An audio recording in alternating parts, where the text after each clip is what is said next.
एक दिन माँ पार्वती स्नान की तैयारी कर रही थी।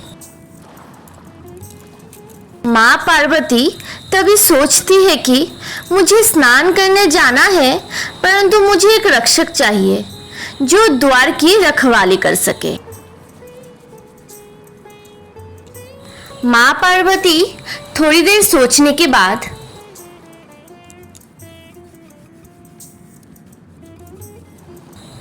मैं इस उपटन से एक बालक बनाती हूँ जो मेरी पहरेदारी करेगा।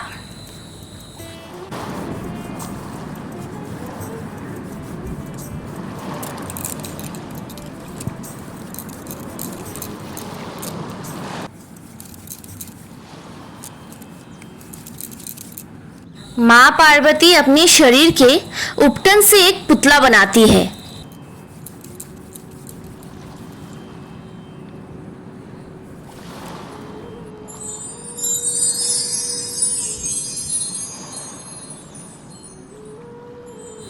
फिर उसमें प्राण डालती है।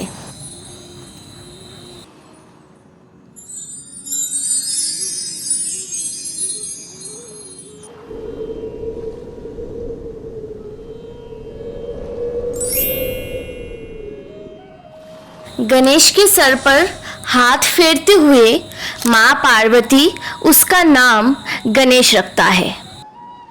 जब तक मैं स्नान कर रही हूँ, तुम इस द्वार की रक्षा करना, किसी को भी अंदर मत आने देना। भगवान गणेश भी माँ पार्वती का आदेश मानते हुए पहरेदारी पे चला जाता है।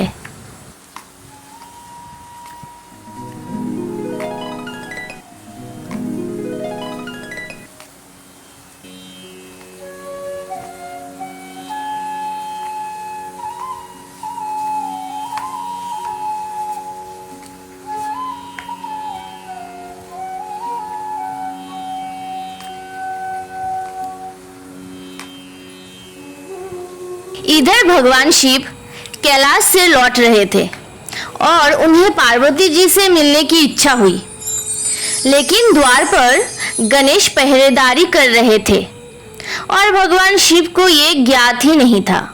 शिव जी द्वार की ओर बढ़ते हुए, ये बालक, कौन हो तुम? मेरे रास्ते पे क्यों खड़े हो?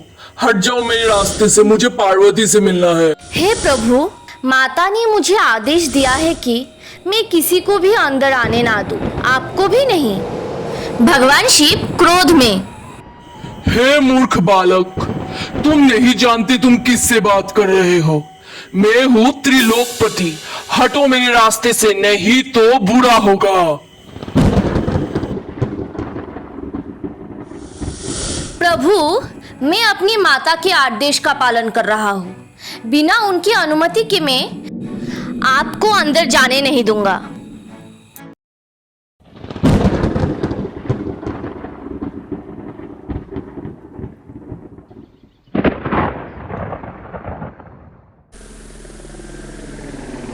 गणेश जी के इस अडिग निश्चय ने भगवान शिव को क्रोधित कर दिया और क्रोध में आकर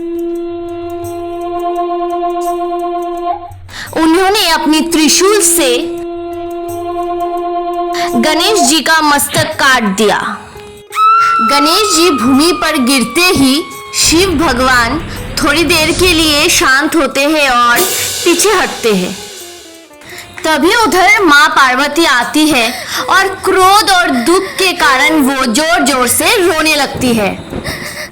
हे महादेव, ये आपने क्या कर दिया? ये मेरा पुत्र था, इसे पुनर्जीवित कीजिए, नहीं तो मैं समस्त संसार को नष्ट कर दूंगी।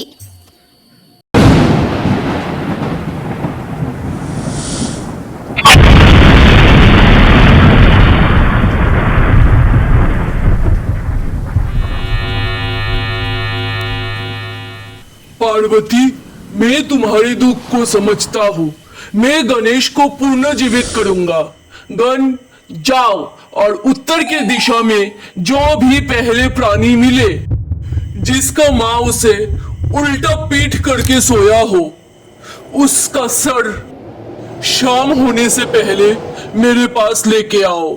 गन जंगल में नवजात जीव ढूंढता रहता है, लेकिन सबके माँ उसको सीधा पीट करके सोया था।